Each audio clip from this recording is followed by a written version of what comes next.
맘 읽어주는 스님이랑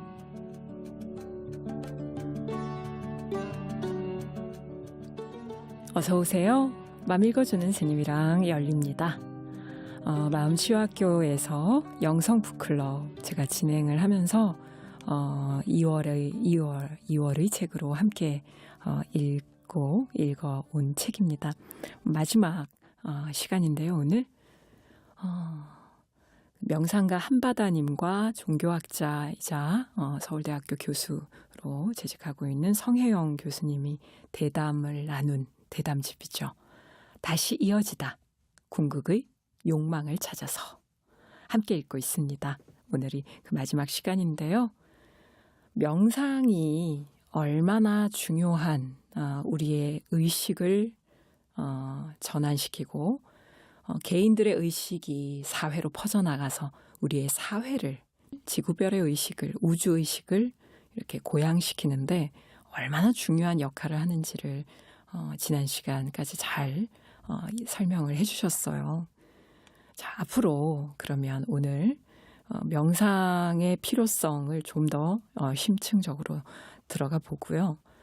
그리고 우리가 평상시에 요즘에 아카데미, 철학 공부, 인문학 공부 많이들 하시잖아요.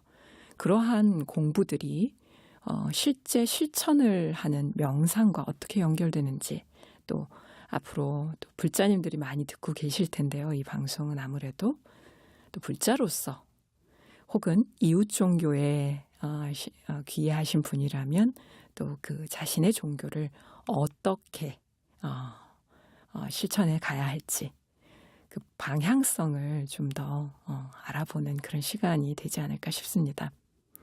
보일 듯 보이지 않는 그 방향성. 오늘 이 시간을 통해 여러분 나름의 고유한 철학을 가져보실 수 있기를 바랍니다. 다시 이어지다. 궁극의 욕망을 찾아서 마지막 창 펼쳐봅니다.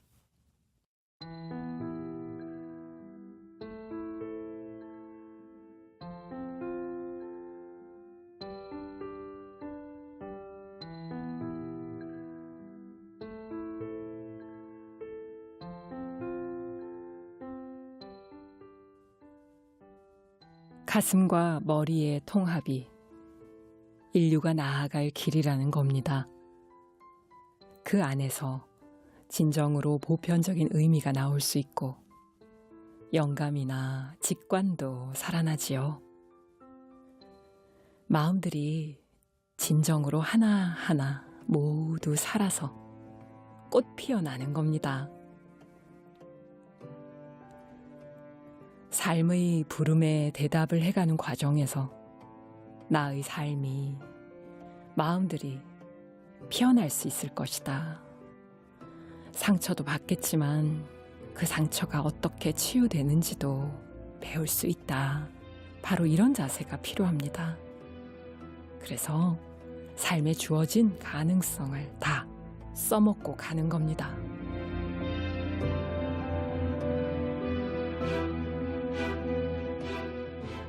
금강경의 저자들이 당부하고자 했던 간절한 뜻을 지금 이 시대의 언어로 표현해보자면 자비와 평등의식, 그리고 상대방에 대한 존중감을 가지고 다가가라는 뜻이 될 겁니다.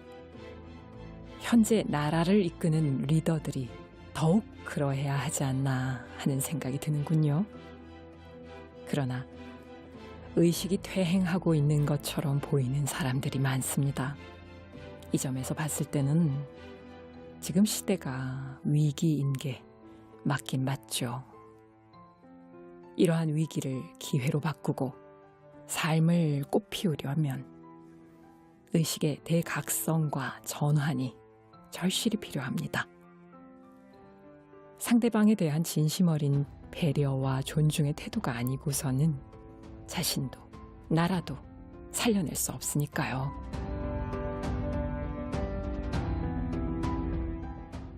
불경을 보면 독사가 먹으면 독이 되고 소가 먹으면 젖이 된다는 말이 있죠. 똑같은 물도. 그러면 너는 어떻게 할 거냐? 네가 받아먹은 메시지로 어떤 젖을 만들어낼 거냐? 너의 답을 내놔봐라. 이런 말을 해주면 좋지 않을까 싶어요. 서로 다른 종교를 잘 이해하면 삶도 더욱 풍요로워질 테고요.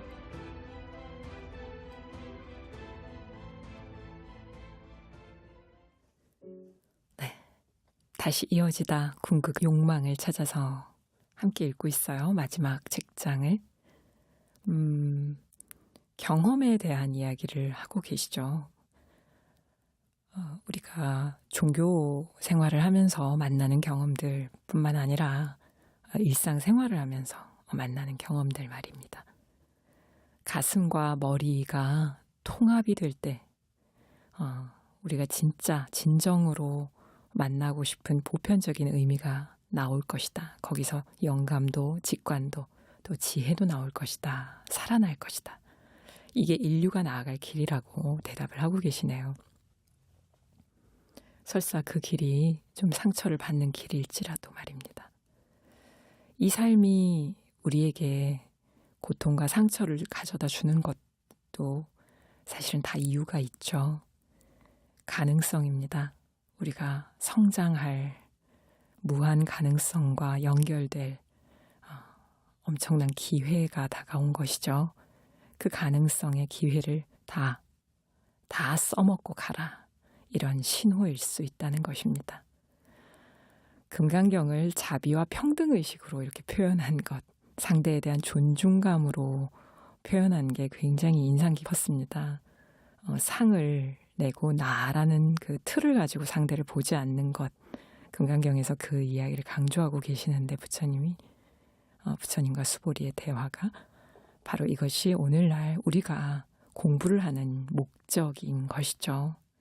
여러분은 지금 드시는 그 물, 지금 배우고 있는 그 공부를 통해 지금 읽고 있는 그 책과 듣고 있는 이 방송을 통해 독을 만드시겠습니까? 우유를 만드시겠습니까?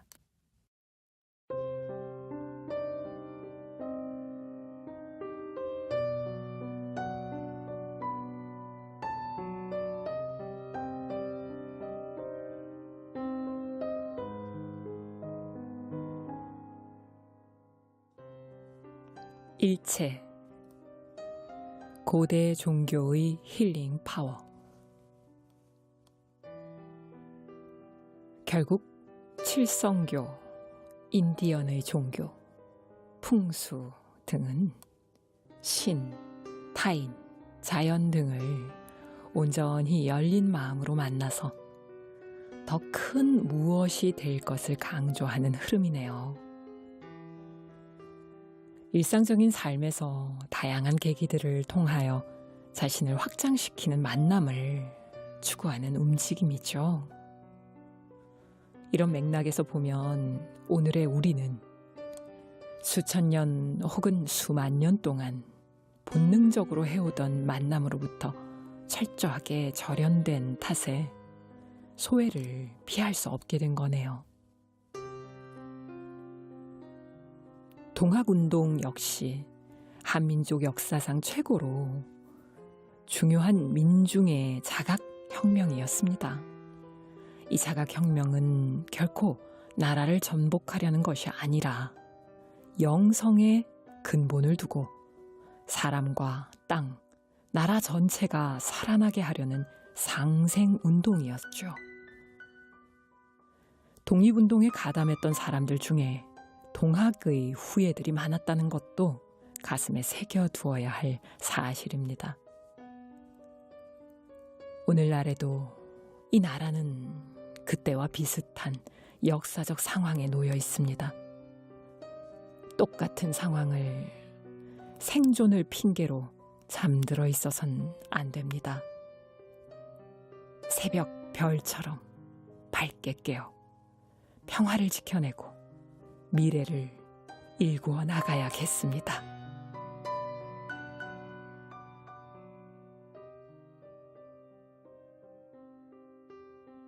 10번째 장이었어요. 고대 종교들이 가진 힐링 파워조차도 인정하자라는 그런 이야기가 나오고 있는데요. 특히 우리 불자 여러분들은 그런 또 오해들이 좀 있죠. 기독교도 마찬가지긴 한데요. 이슬람 마찬가지긴 한데 내가 믿는 종교 외에 다른 전통들에 대해서, 영성의 전통들에 대해서 굉장히 분리감을 가지고 좀 불교가 최고야, 기독교가 최고야, 이런 우월의식 이런 걸로 많이 이렇게 나누는 그런 게 있습니다. 절에 가면 근데 칠성각, 삼성각 이런 게 있잖아요, 여러분. 심지어 정초기도 요때 마치고 나면 용왕제 지내시지 않으셨어요? 방생도 많이 가셨죠? 네, 우리 게시판에도 어디 방생 다녀왔어요 이렇게 올리신 불자님들 계시는데, 불교는 사실은 부처님께서는 방생을 해라 그런 얘기를, 물론 경전에서 생명을 살리라는 말씀을 하셨습니다만, 칠성각에 모셔진 그런 분들이나 그런 삼성각 이런 거를 이렇게 믿어라 이렇게 얘기하신 건 아니잖아요. 그런데 불교가 우리나라에 들어오면서 이미 있던 토속신앙을 치지 않고 같이 화합해서 적용되고 자리를 잡으면서 불교 안에 흡수된 것이죠. 그 당시에 우리 선조들의 이미 믿어오던 그런 종교들, 그런 영성의 전통들을 존중했다는 것입니다. 그런데 이제 오늘날 이렇게 세월이 흐르면서 이런 흐름에 대해서 굉장히 무시하고 그러면서 그들이 가진 가치를 제대로 이어내지 못하는 것이 우리 지구별의 큰 또 재앙으로 다가오고 있기도 합니다. 이 책에서 한바다 선생님은 칠성교를 비롯해서 인디언의 종교들, 또 풍수, 그리고 명리, 이런 인간과 자연의 관계를 이렇게 넓은 시선으로 온전한 열린 마음으로 만나는 길, 종교라는 틀조차 벗어난 더 큰 무엇으로 될 것을 강조하는 흐름을 굉장히 존중하고 계십니다. 우리나라에 거쳐왔던 동학운동 역시 그러한 흐름 중에 하나였다는 것이죠. 바로 내일이 3.1절입니다. 이러한 시점에 이 동학운동의 그 후예들이 그대로 독립운동에 큰 역할을 했다는 사실, 그리고 대한민국이 이렇게 아주 상생의 땅으로 다시 이어질 수 있도록 했던 큰 정신적 기둥이 되어온 그런 고대 종교들의 치유성을 우리가 간과해서는 안 될 것입니다. 여러분 자신을 과소평가하지 마시고 우리 자신이 바로 종교라는 이름을 넘어선 새벽별처럼 밝은 피스메이커, 평화를 만드는 자라는 사실을 다시 한번 돌아보는 순간입니다.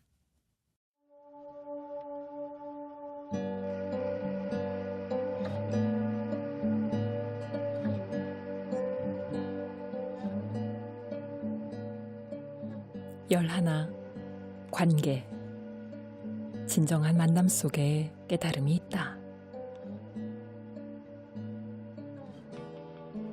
소통에는 언어적인 것과 비언어적인 것이 있죠.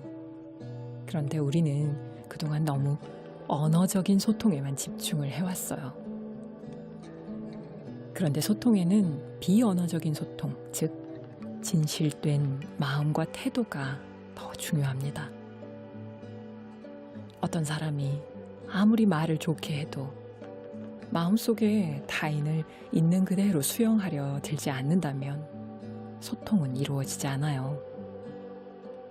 반대로 말은 좀 어눌하지만 공감하고 교류했다는 느낌이 확연하게 드는 만남이 있죠.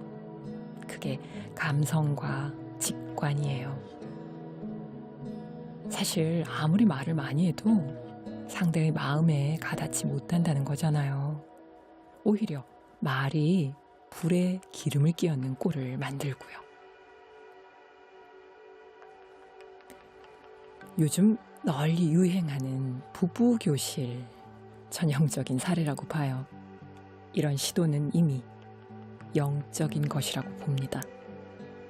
이런 관점에서 공교육 시스템이 중요하겠죠.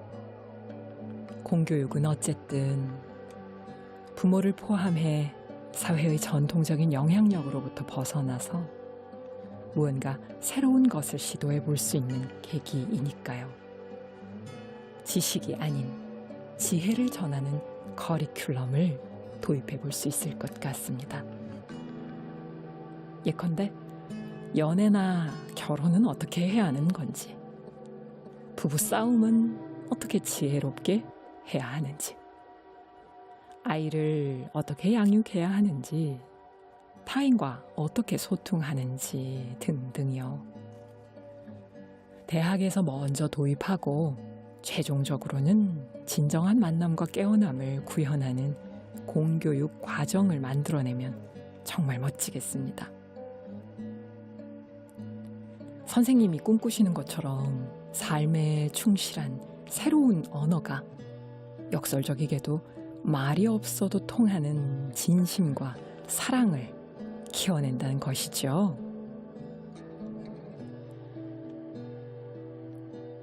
내가 온전히 존재 전체에 대해 깨어나는 일은 신비주의 전통이 말하는 궁극적 실제와 하나가 되는 거잖아요. 신비가들은 궁극의 실제와 하나가 되는 겁니다. 궁극적 실체와 하나가 되었을 때 거기에 있는 건 오로지 기쁨, 사랑, 분출하는 엄청난 에너지, 무한과 영혼의 인식이라 주장합니다. 11번째 장, 관계에 관한 이야기였는데요. 소통에는 언어적인 것과 비언어적인 것이 있다. 오늘날 종교와 또 우리 교육의 역할과 방향성에 대해서 잘 표현하고 계셨어요.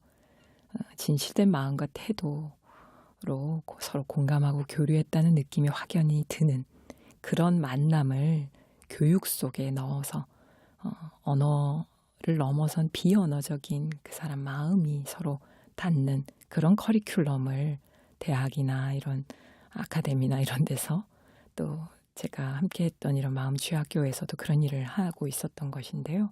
일반 사찰에서 이런 공동체에서 이 역할을 해야죠. 어쩌면 이 장을 읽으면서 저는 제가 앞으로 여러분과 함께 해나가야 할 역할이 아닌가 그런 생각을 해봤습니다.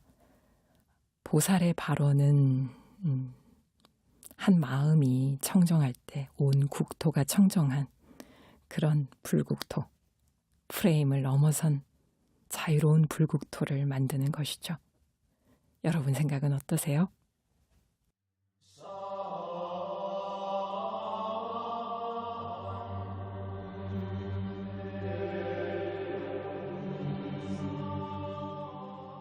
열셋, 미래, 새로운 시대의 종교성.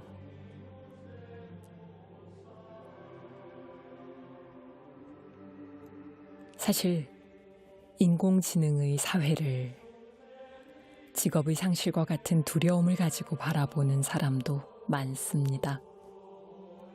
하지만 파괴가 되는 만큼 새로운 가능성도 생겨날 겁니다.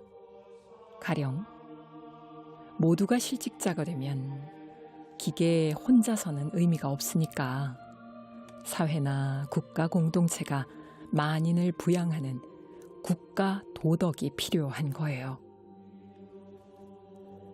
생존의 두려움을 없애주는 이런 과정을 통해 지구별 전체가 업그레이드 될 수 있습니다.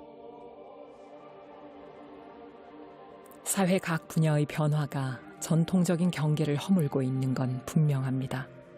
그래서 무엇이든 그 정체성이 끊임없이 확장되는 것을 피할 수 없습니다. 종교의 영역에서도 이런 변화는 불가피한데요. 제도화된 종교 그 자체가 급격하게 변화하긴 힘들겠지만 신자들 개개인이 예전처럼 자신의 종교에서만 영향을 받게 되는 시대는 이미 지나갔으니까요. 종교가 본질과 근원을 추구하면 할수록 서로 다른 종교에서 더 큰 유사성을 발견하게 되리라 믿습니다. 종교란 궁극의 본질을 달리 포착하여 제도화시킨 것이라는 이른바 영원의 철학을 수용하는 종교인들이 많아지지 않을까 생각합니다.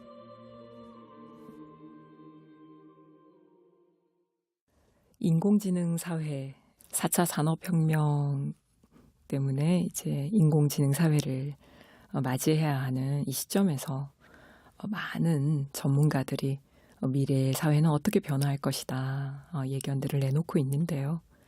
두려움이 가장 큰 지금 시대 우리 사람들이 겪는 핵심 감정이 아닌가 싶습니다. 두려움, 그리고 불안함, 거기서 또 외로움 이런 것들이 나오죠. 하지만 동시에 고통은 항상 깨달음으로 가는 문이라고 전 늘 주장합니다만 한바다 선생님도 파괴되는 만큼, 상실되는 만큼 그 안에 새로운 가능성이 열릴 기회가 될 수도 있다. 우리 지구별이 업그레이드 될 수 있다고 하시죠. 마지막에 종교라는 이름을 넘어서 영혼의 철학으로 들어가야 한다는 표현을 하셨어요. 실제 이 부분에 대해서 집중적으로 전문적으로 공부하고 연구하고 적용하는 게 제가 대학원에서 공부한 분야인데요. 바로 자아초월 심리학, 또 다른 표현으로는 통합 심리학인데 우리 존재를 볼 때 몸에 대한 몸학, 그리고 마음과 정서를 돌보는 심리학, 그리고 인지적인 측면을 바라보는 관점을 다시 돌보는 철학, 거기에 넘어서 영성과 종교를 다루고 있는 그런 통합적인 학문입니다. 이거를 영혼의 철학이라고도 부르거든요. 이미 자기 종교 하나에, 제가 스님이라고 해서 불교 하나만으로 제 삶이 바뀌고 제가 도를 이루고 이런 것이 아니라, 또 불자라고 해서 불교만이 전부가 아니라 다른 종교들, 모든 종교가 가진 본질과 근원을 만나셔야 합니다. 이제 그러할 시점에 이르렀습니다. 어디까지 업그레이드 될지 이 지구별의 의식 굉장히 기대하면서 바라보고 있습니다. 같이 가시죠, 그 길.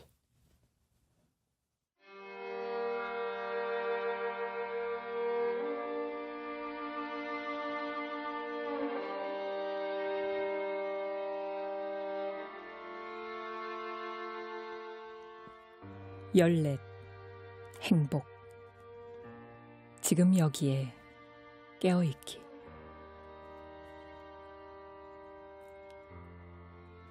변화는 언제나 진행형입니다.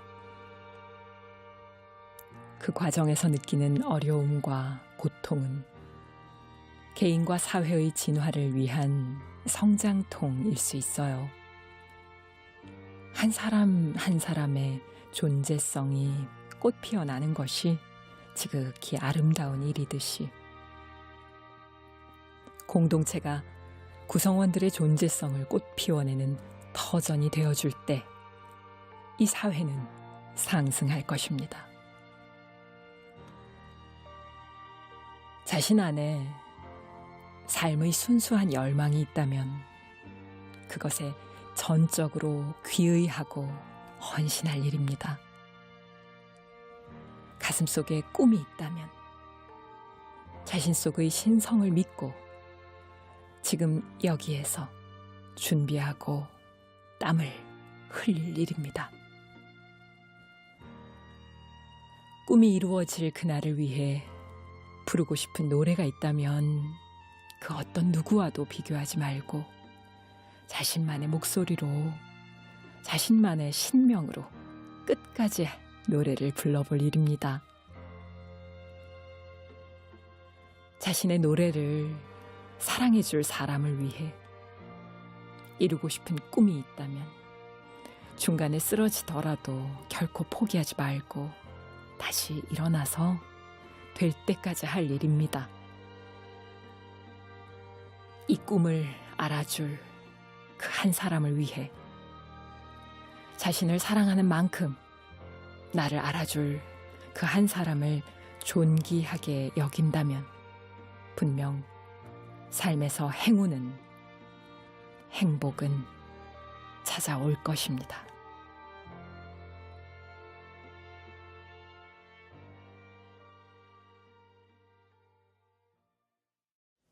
네, 마지막 장까지 함께 읽었습니다. 공동체, 이 수많은 변화 앞에 놓여 있는 우리의 이 불안함, 그리고 뭔가 기존에 익숙했던 방식이 아닌 새로운 방식으로 진화를 하려면 반드시 성장통이 있게 마련이죠. 하지만 우리가 살고 있는 공동체가 그 구성원들의 존재성을 꽃피워내는 터전이 되어줄 때 더욱 아름답게 이렇게 멋진 신명나는 노래가 울려 퍼지는 그런 세상이 될 것이다. 그것이 바로 행복이다. 마무리 짓고 있네요. 제가 소속되어 있는 또 앞으로 함께하게 될 우리 진주 용화사, 그리고 대한불교 조계종 한국불교, 또 지금 여러분과 만나고 있는 이 울림 방송 그대길, 우리가 속해 있는 대한민국 지구별이 바로 그러한 공동체가 되기를 간절히 소망하며 기도하는 마음으로 오늘 마지막 장을 읽었습니다.